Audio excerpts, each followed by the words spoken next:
Então, vamos dar início à nossa reunião. Vamos juntos elevar os nossos pensamentos em gratidão a Deus, nosso Pai, por nos conceder mais uma oportunidade de aqui nos reunirmos, entre amigos, buscando os conhecimentos necessários na nossa caminhada evolutiva. Senhor, humildemente pedimos o amparo e a proteção, que tenhamos olhos de ver, ouvidos de ouvir. Pedimos também por aqueles irmãos que não puderam estar conosco nesta noite, e que tenhamos o entendimento, Pai, do que vem a nós por Ti agora e sempre. Pai nosso que estais no céu, santificado seja o Teu nome. Venha a nós o Teu reino e seja feita a Tua vontade, assim na terra como ela é feita no céu. Pão nosso de cada dia dai-nos hoje e sempre. Perdoe, Senhor, nossas dívidas, assim como nós perdoamos quem nos tem ofendido. Não nos deixeis cair em tentações. Auxilia-nos, Pai, e livra-nos de todo mal, que assim seja. Graças a Deus e a Jesus. Ou então, do Evangelho segundo o Espiritismo, capítulo 16, Servir a Deus e a Mamon. M. Espírito Protetor, Bruxelas, 1861. Item 10.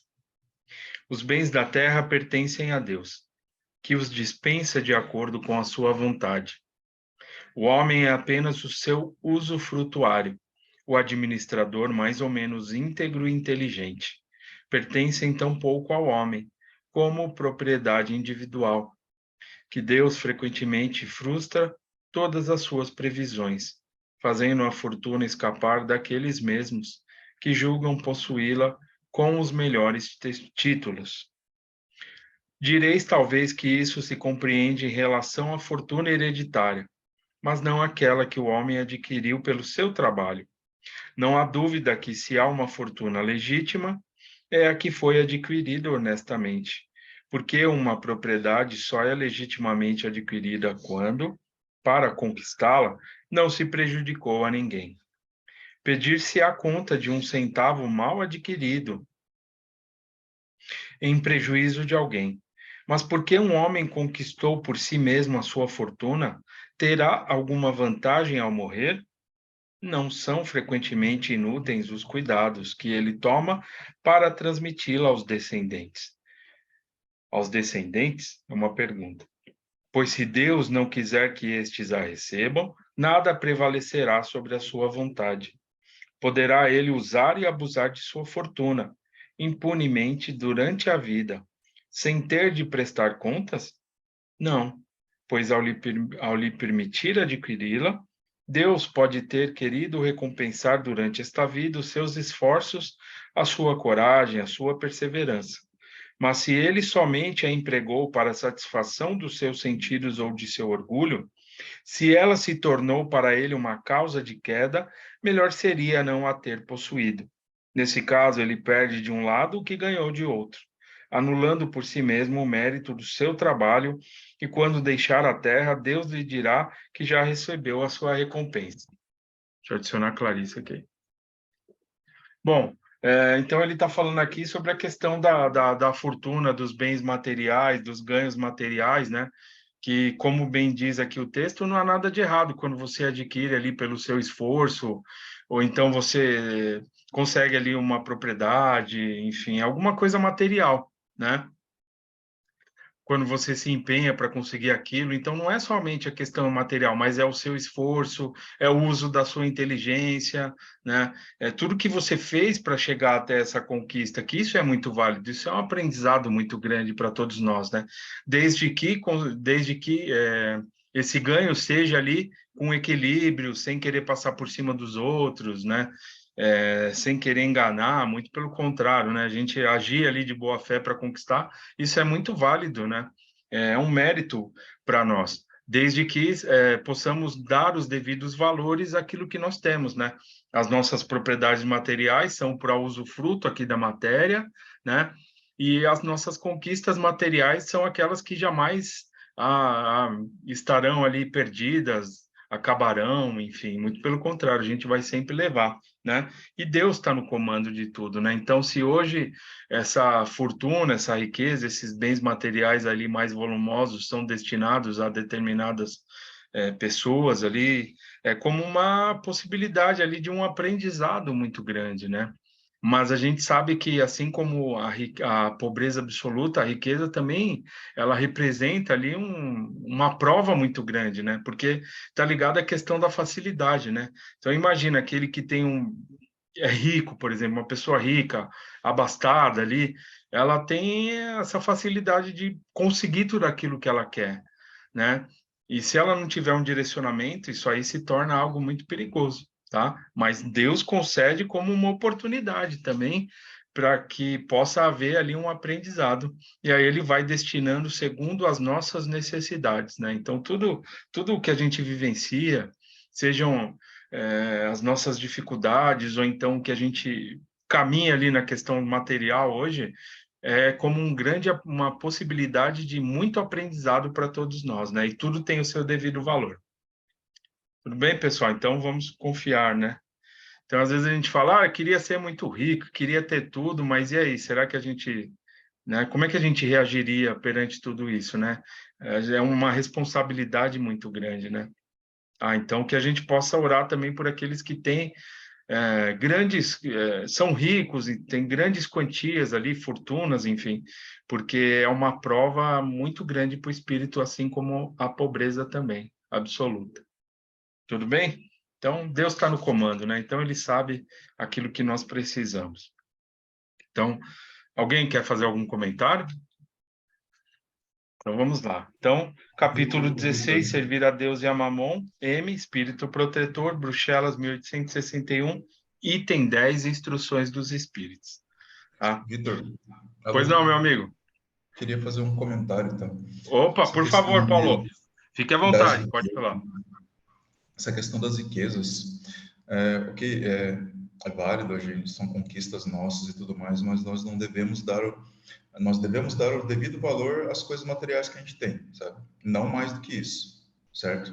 Sempre, sim, o valor que ela tem é aquele valor só, não nada mais do que aquilo, sabe? Nada, não exagerar naquele apego nas coisas materiais que a gente conquista, tá? Ela tem o seu devido mérito, ela tem o seu devido valor para a gente, mas nada de apego assim, muito exacerbado assim, em cima das coisas materiais. Era isso que eu tinha que falar, tá, amigo? Muito bem, meu amigo, muito bem lembrado. É importante a gente sempre frisar isso, né? Porque quantas situações ali que a gente acompanha, que a gente estuda, né?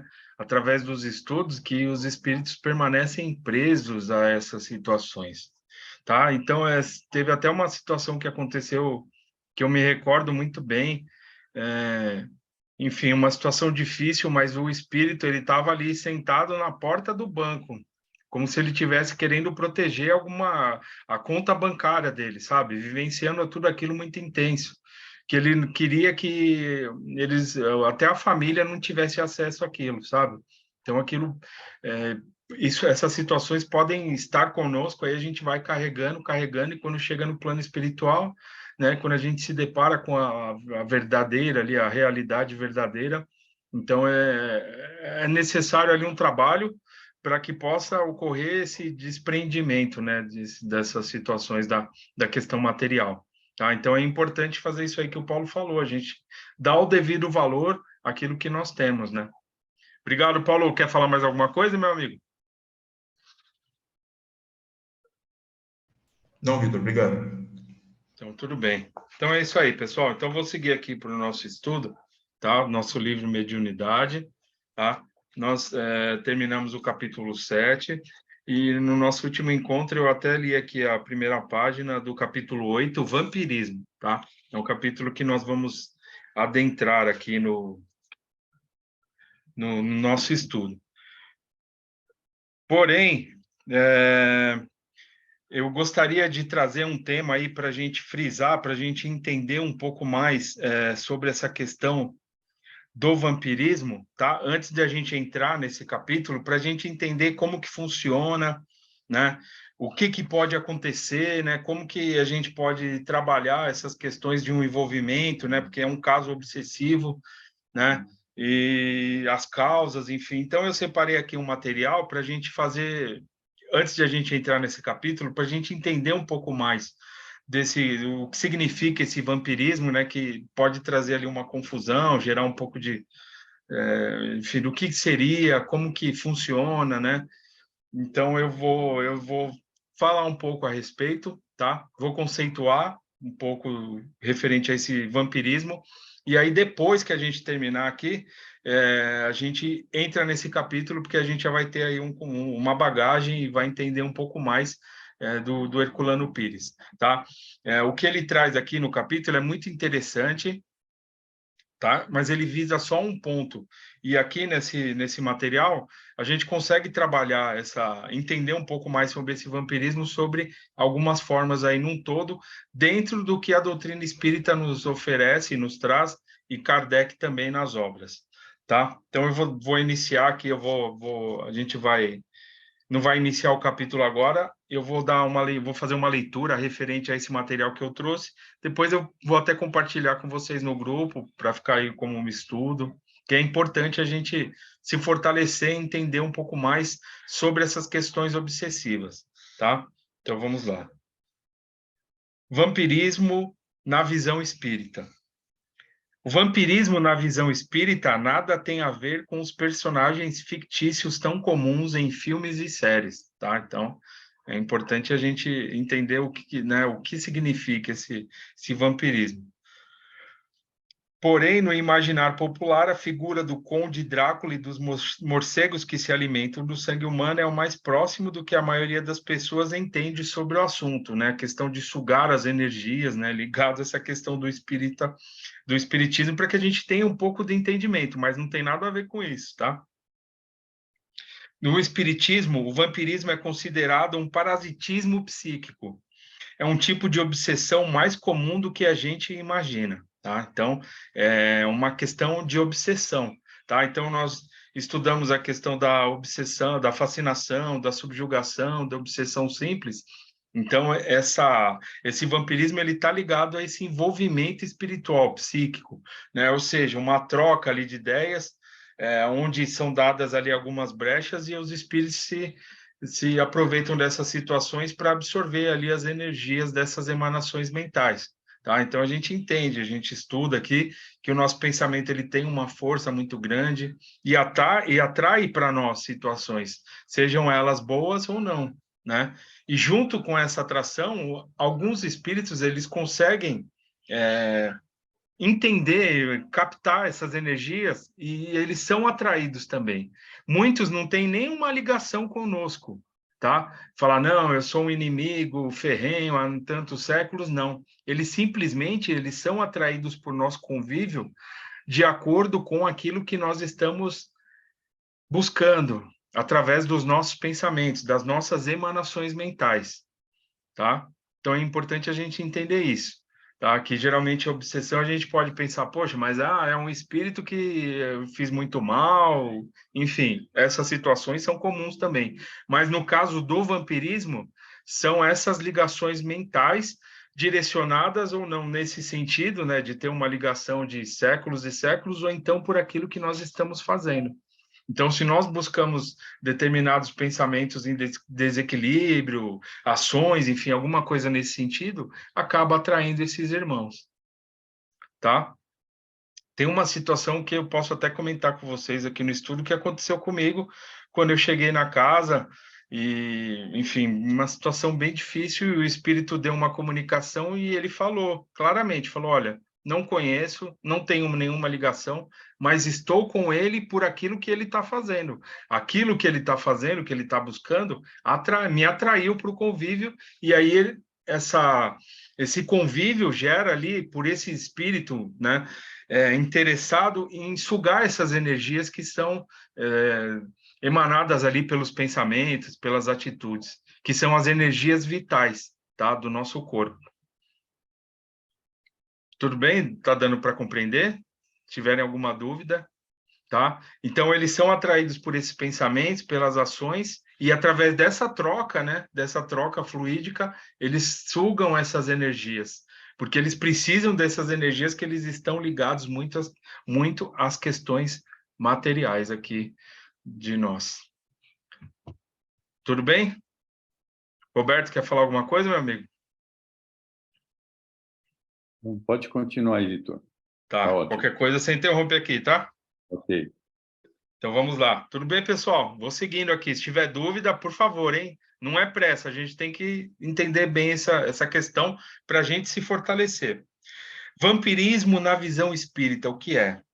De forma resumida, o espiritismo é a prática utilizada por espíritos desencarnados para tirarem proveitos de energias de outras pessoas. O vampirismo, desculpa, eu falei espiritismo, né? O vampirismo é a prática utilizada por espíritos desencarnados para tirarem proveitos de energias de outras pessoas. Normalmente os espíritos encarnados, que é essa troca aí que eu acabei de comentar, tá? Quando o encarnado dá o campo, né? E aí ele acaba se ligando porque tem ali uma afinidade de ideias. Nesse tipo de obsessão, há dois atores principais. O espírito ocioso, que é o vampirizador, o vampiro, que age ativamente. E o obsediado, devedor, né, o negligente, enfim. O vampirizado, que atua de forma passiva.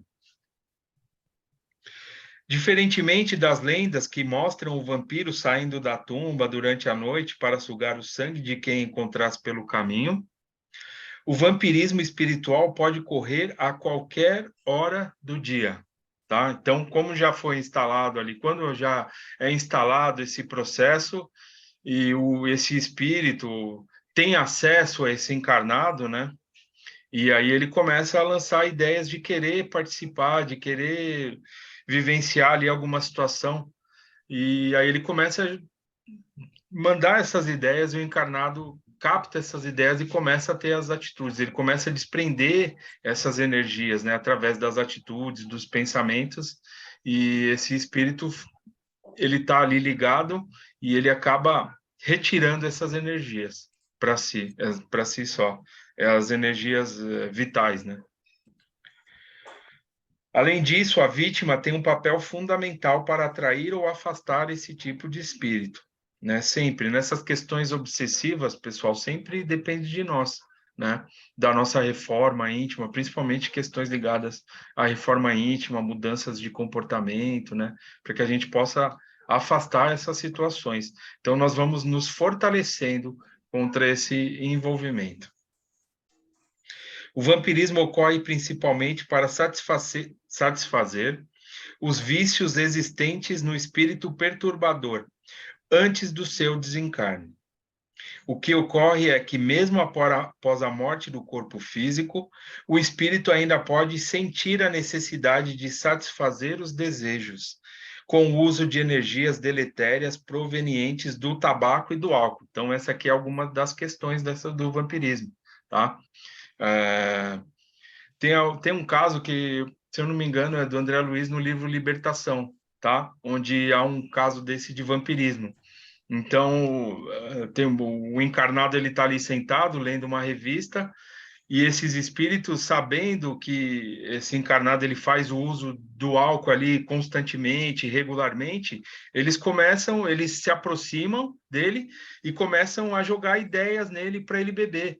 Vamos beber, estou com vontade de beber, vamos beber, beber faz bem, olha, uma bebida vai te ajudar nesse momento. E aí o encarnado capta essa ideia e fala, poxa, acho que eu vou beber, eu estou com vontade de beber. E aí ele pega ali um copo, tal, põe uma dose de uísque, ele começa a tomar. E essas emanações alcoólicas, elas são captadas por esses espíritos retiradas, como se fossem ali fumaças e como se o espírito se sobressaísse ali junto à face do encarnado para retirar essas emanações. Então, esse é um caso de vampirismo, tá?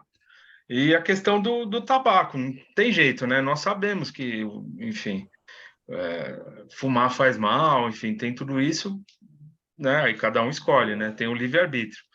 Mas essas questões aí, tudo que gera aí traz um desequilíbrio, enfim, que leva a um desequilíbrio, esses espíritos eles são atraídos, é uma brecha que a gente vai dando, sim. Tá? Tudo bem? Roberto?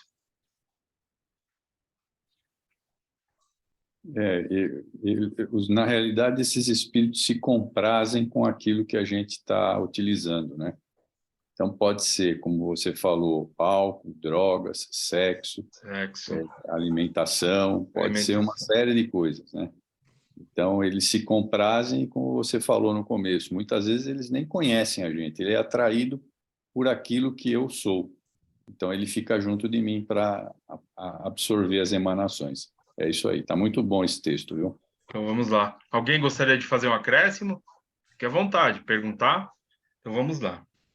Então, esses espíritos obsessores se aproximam das pessoas que estejam utilizando essas substâncias, para que possam vivenciar as sensações e os fluidos gerados pelo vício, tá? Então, é o que nós acabamos de comentar, até que o Roberto frisou. Importante dizer que a vítima também se satisfaz no vampirismo, porque ela deseja a substância, e o espírito viciado e doente incentiva a tais hábitos. Ou seja, ninguém é forçado a nada nesse processo, muito pelo contrário. Há uma aceitação, né, de um lado que abre ali uma brecha para que ocorra esse processo de vampirização. Conceito de vampirização no espiritismo. As obras básicas da doutrina espírita tratam o fenômeno como uma forma de obsessão, tá? Então, é uma forma de obsessão, com certeza, né? Porém, a palavra vampirismo não é utilizada nos textos codificados por Kardec, porque Kardec ele faz aquela diferenciação em 3 partes, né? Obsessão simples, subjugação, fascinação, mas essa questão do vampirismo ele está conceituado também na obsessão. Por isso é importante saber de que maneira ocorre o processo obsessivo entre encarnados e desencarnados. Isso também pode explicar o que é a energia de vampirismo. De acordo com o capítulo 23 do livro dos médiuns, há 3 tipos de obsessão, tá? Que é a obsessão simples, ocorre quando um espírito fica próximo a uma pessoa causando um mal-estar. Às vezes, aquele mau humor repentino, cansaço ou pensamentos negativos são resultados da influência de espíritos. Esse tipo de obsessão pode ser momentânea e o espírito se afasta em seguida, tá? Então é algo simples, é uma ideia que vem, mas que acaba passando. Porém, se o processo se instala, aí já vai para uma questão da fascinação. Esta é um pouco mais grave, pois se trata de uma ilusão produzida diretamente na mente do obsidiado, que pode influenciar com ideias fixas, fantasias ou imagens hipnotizantes, né? Ou seja, questões de orgulho, vaidade, né? Nós sempre comentamos a questão da mediunidade ali, questão dos elogios, que pode excitar a vaidade, levando o médium ali a patamares que não pertencem a ele e dando campo para esses espíritos também agirem, né? Pondo ele como um trabalhador ali, maravilhoso, trazendo comunicações belas, né? Então, a gente tem que estar sempre atento quanto a isso, saber quem somos, né? Nos fortalecer, o hábito da prece, mudar as sintonias difíceis, porque dias difíceis todos temos, né? Mas se forem ideias ali que são repetitivas, né? Que trazem ali dificuldade, então é um sinal de alerta que a gente tem que ter, buscar uma ajuda para que esse processo não se instale ainda mais. E a subjugação, que ocorre quando o espírito obsessor consegue paralisar o obsediado, que passa a não conseguir mais agir por conta própria. O vampirismo pode estar ligado a esse tipo de mais grave de obsessão, tá? Então é assim, nessa questão da subjugação, o encarnado, enfim, aquele que está sofrendo esse processo obsessivo, ele já perde a vontade, mesmo que ele saiba que aquilo tá errado, enfim, que ele não deveria estar tendo aquelas atitudes, mas ele perde a força de poder bloquear essas ideias e trabalhar contra, ele se entrega simplesmente. Então é um processo mais intensivo que está sendo instalado, e essa questão do vampirismo, ela está ligada diretamente, sim, né? Porque é uma troca mais intensa ali, né?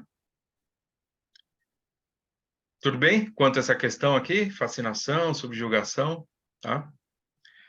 A partir dessa explicação que nos serve como base para entender os diferentes processos de obsessão, podemos falar melhor sobre o vampirismo na visão espírita, assunto abordado em diversas obras. Então, ele vai dar aqui alguns exemplos onde a gente pode encontrar alguns casos, né? As principais obras que tratam do assunto são Os Missionários da Luz, Libertação, que eu acabei de comentar com vocês, também tem importantes casos sobre. Nos domínios da mediunidade, que nós estudamos com o Roberto também, ele comentou muito bem, frisou muito isso, tá? Então, é importante a gente sempre entender esses processos obsessivos para que a gente possa nos manter alerta contra esse envolvimento, tá, pessoal? Mas, via de regra, hábito da prece, evangelho no lar, sabe? Manter ali buscar manter uma sintonia saudável com os nossos amigos espirituais que vão nos auxiliar, tá? Nesses momentos onde a gente estiver passando ali por dificuldades ou correndo perigo ali de ter um envolvimento, com certeza esses amigos estarão lá e nós vamos captar essa ajuda. Tudo bem, pessoal? Então, é importante isso, o estudo, o autodescobrimento, ou seja, saber sobre nós mesmos, a questão da mediunidade nas nossas vidas, né?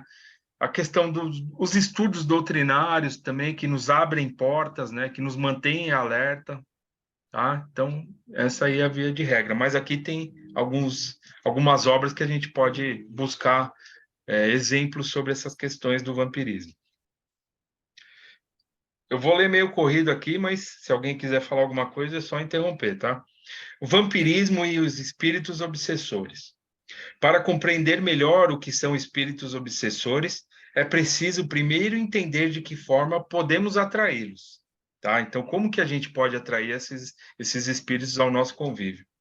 Quando uma pessoa tem bons hábitos e vigia o pensamento para manter vibrações positivas, certamente não irá atrair espíritos obsessores, né? Então, isso aí nos mantém vigilantes, né?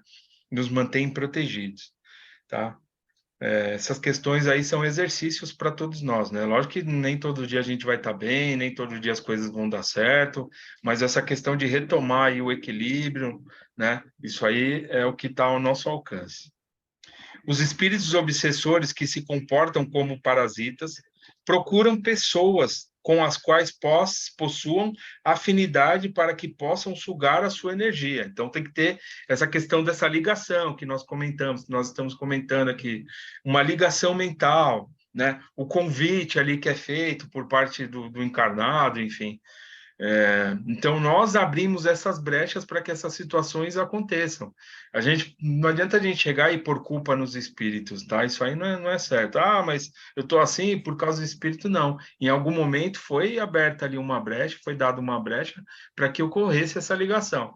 Da mesma forma que demos uma brecha, aconteceu esse envolvimento, a gente pode retomar o equilíbrio, a gente pode trabalhar ali conosco mesmo e fazer com que essas situações te direcionem para outro caminho e até mesmo esses espíritos eles recebam ajuda, né? Então, a partir do momento que a gente faz a nossa parte ali, se dedica, estuda, enfim, compreende, hábito da prece, todas essas coisas, a gente se fortalece e está mostrando ali que há um outro caminho também para esses espíritos, tá? Se eles vão seguir ou não, todos nós temos o livre-arbítrio, mas nós estamos fazendo a nossa parte. E quando encontram facilidade para essa prática, podem permanecer junto ao encarnado por muito tempo, tá? Então, podem ser ligações ali que podem perdurar muito tempo. Está havendo ali o convite, está ocorrendo essa troca de energia, a todo momento eles podem chegar ali, se aproximar, enfim. E o encarnado recebe bem, ou aquele que está recebendo esse processo recebe bem essa ligação, então não tem por que mudar, tá? Essa aproximação é maléfica, já que o vampiro pode influenciar mentalmente o obsediado a tomar determinadas atitudes ruins apenas para satisfazer suas vontades e vícios, tá? Nós comentamos também. Tá? Pode levar a tomar determinadas atitudes. Muitas vezes o encarnado ele não tem nem vontade naquele momento. Ah, não estou com vontade de beber, não estou com vontade de fumar, mas o envolvimento ali é tão grande, é tão forte, que ele é levado até a fazer aquilo naquele momento, mesmo não entendendo muito bem o que está acontecendo ali, para que aquele espírito se satisfaça de acordo com as suas necessidades. Como se livrar de um vampiro espiritual? Deixa eu ver o tempo. Está acabando o tempo já, pessoal. O tempo é bom, vai rápido, 8 minutos. Mas por acaso não der aqui, eu vou retomar, tá? Para a gente acompanhar até o fim aqui esses esclarecimentos. Como se livrar de um vampiro espiritual?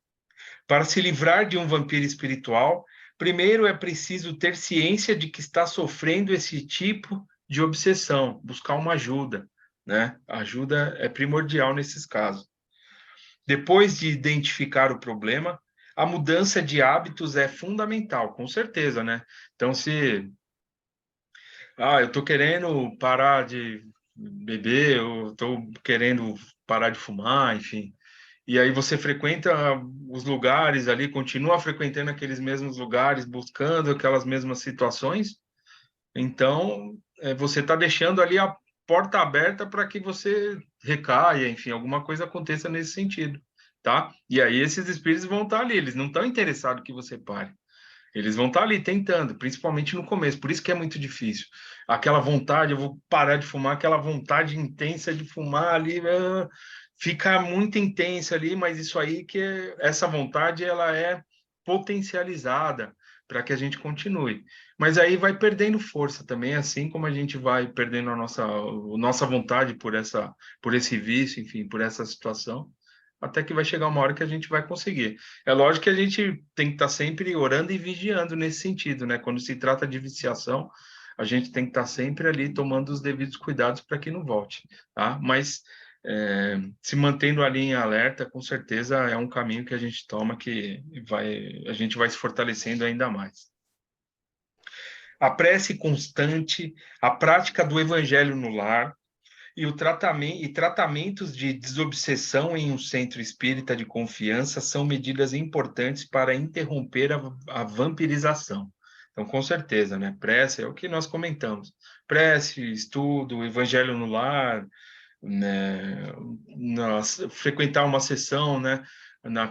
No centro espírita, na casa de Fabiano, que é a casa que nós nos ligamos, enfim, nos mantemos ali em alerta quanto a essas situações, a gente vai se fortalecendo ali pouco a pouco, tá?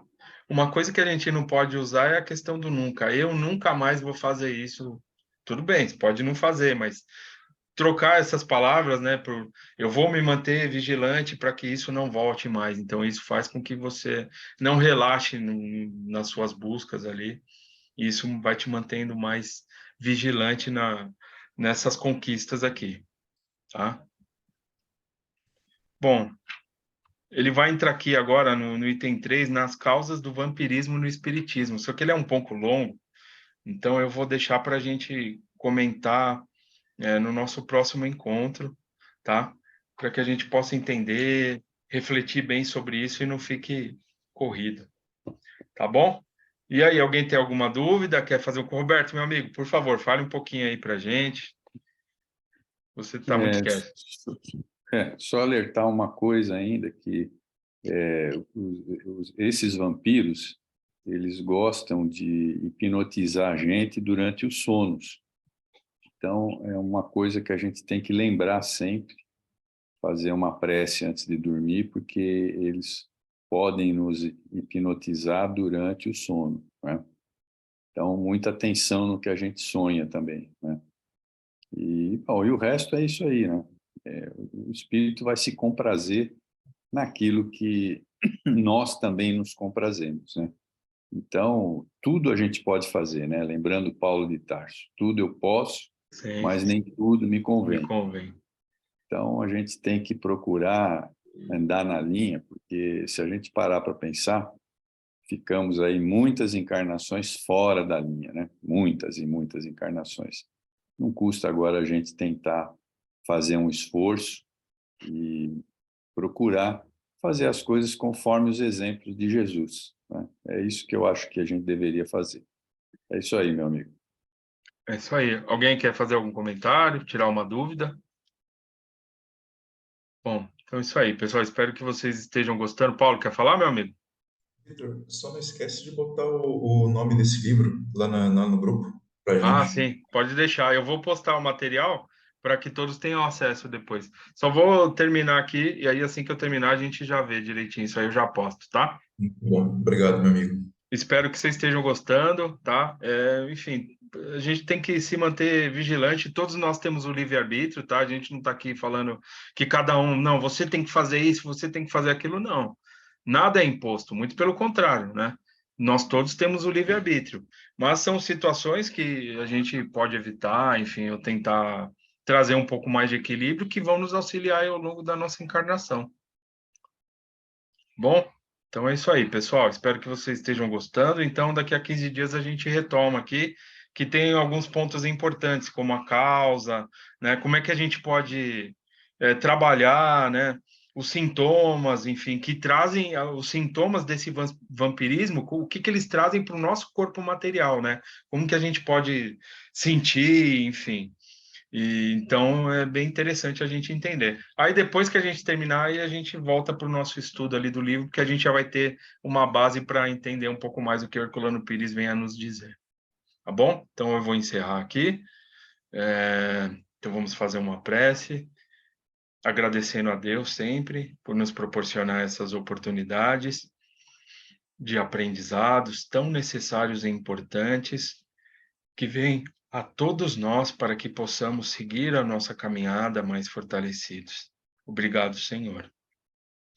E para essa semana que se inicia, pedimos o amparo e a proteção, que tenhamos força e coragem, os olhos de ver, os ouvidos de ouvir. Obrigado, Senhor.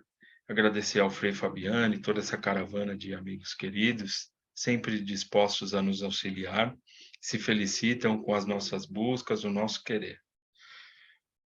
Pai nosso que estais no céu, santificado, Senhor, seja o teu nome, venha a nós o teu reino e seja feita a tua vontade, assim na terra como ela é feita no céu.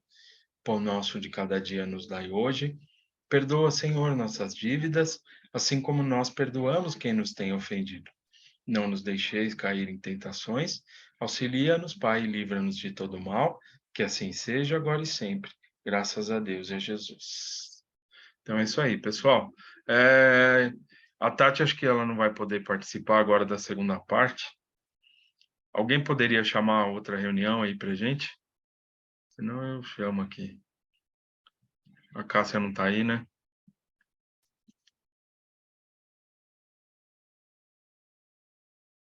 Bom. Ô, Tati, tem que abrir a sala? Como é que faz para chamar agora aqui? Que aí eu chamo. É a mesma coisa, abrir outra sala, tá? Sai e entra de novo? Isso, sai, aí vai nova reunião, mesma coisa. Tem que desconectar, sair do Zoom e entrar de novo? Como que é? Não, não precisa não. Bom, tá bom Só então. abre de novo, tá bom? Tá bom, eu vou tentar